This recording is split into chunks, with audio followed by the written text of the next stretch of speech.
नमस्कार दोस्तों, मैं डॉक्टर भूपेंद्र सिंह बिस्ट आज आपके सामने कुछ कॉमन टॉपिक्स के बारे में परिचर्चा करना चाहता हूं। इसमें मैंने ये देखा है कि आजकल एज ए बीइंग डॉक्टर मैंने देखा अपनी प्रैक्टिस में कि पेरेंट्स जो है काफ़ी चिंतित रहते हैं कि हमारे बच्चा इतने साल का हो गया है लेकिन उसकी लंबाई उस हिसाब से नहीं बढ़ रही जिस हिसाब से वो लंबा होना चाहिए था। तो उनकी इन शंकाओं को देखते हुए मैंने ये वीडियो तैयार किया है और मैं उम्मीद कर रहा हूँ कि आप इसे देखेंगे और इससे लाभ लेके उसका फायदा उठाएंगे। अभी तक लोग ये मैंने देखा ही करते हैं कि लंबाई ना बढ़ने पर, बच्चे की लंबाई ना बढ़ने पर अखबार में विज्ञापन देखते हैं, जो तरह तरह के विज्ञापन आते हैं, दवाइयों के नाम लिखे होते हैं, कुछ मशीनें होती हैं, कुछ खिंचाव के यंत्र होते हैं, लेकिन वो सब साइंटिफिकली प्रूव नहीं है और उनसे कुछ नहीं होता है।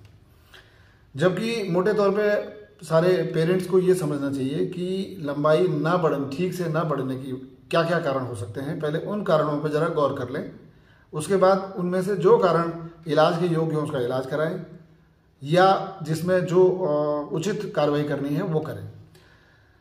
सबसे पहला कारण तो आनुवंशिक होता है, जो बहुत कॉमन होता है हमारे हिंदुस्तान में और हमारी एशियन बेल्ट में। ज़्यादातर छोटी हाइट भी बहुत कॉमन हाइट है, तो ये आनुवंशिक रेशियल कारण है। इसके लिए हमें ज़्यादा चिंतित होने की ज़रूरत नहीं है। जब बच्चा आपके अपने किशोरावस्था में आएगा तो अपनी लंबाई जो उसको अपने पेरेंट्स से मिली है, ग्रैंड पेरेंट्स से मिली है, वहाँ तक वो बिना कुछ इलाज के प्राप्त कर लेगा। दूसरा कारण कोई बीमारी, जैसे कि आपके जो है थायराइड की हार्मोन्स की कमी, शरीर में थायराइड हार्मोन्स की कमी, ग्रोथ हार्मोन्स की कमी, ये भी एक बड़ा कारण हो सकते हैं जो आपके बच्चे की ग्रोथ नहीं होने दे रहे हैं।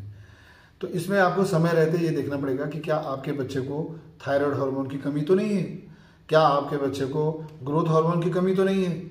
ये बातें आपको 10 वर्ष की आयु से पूर्व ही पता लग जानी चाहिए, ताकि समय रहते आप अगर इन्हें सप्लीमेंट करें, इनका इलाज करें, तो बच्चा अपनी सामान्य लंबाई पे पहुंच जाए। अब हम बात करते हैं कुछ ऐसे कारण जो बच्चे के पेट में, जब बच्चा पेट में होता है, माँ के पेट में होता है, तब से शुरू होते हैं। जैसे कि प्रेगनेंसी के वक्त, जिस समय गर्भावस्था में बच्चा होता है पेट में, अगर उस वक्त माता को संतुलित आहार, protein, carbohydrate, fat, minerals, vitamin ठीक प्रकार से मात्रा में नहीं मिलते हैं तो बच्चे की ग्रोथ कम हो जाती है।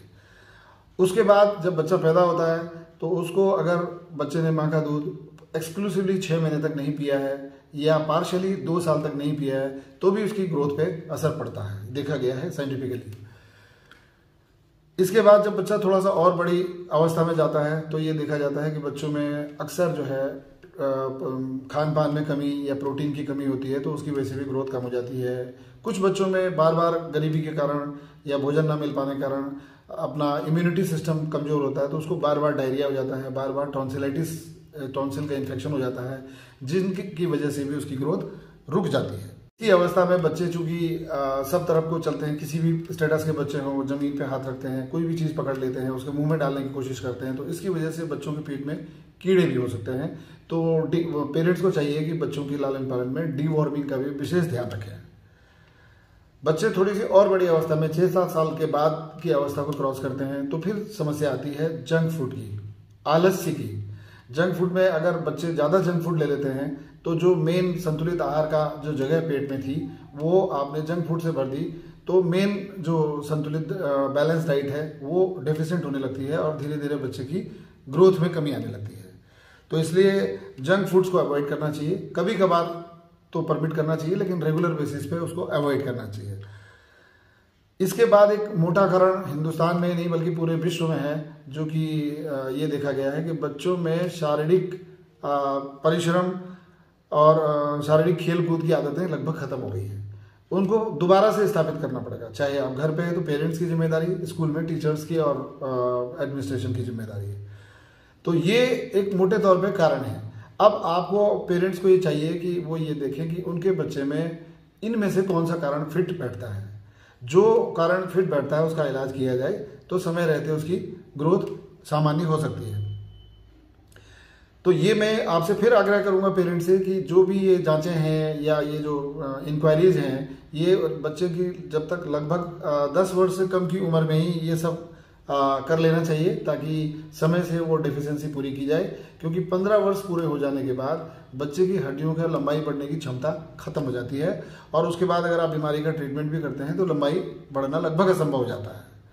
तो मैं ये समझता हूँ कि ये जो हार्मोन से संबंधित समस्याएं हैं इनका निवारण किसी उचित क्वालिफाइड एंडोक्राइनोलॉजिस्ट डॉक्टर के देखरेख में ही करवाएं।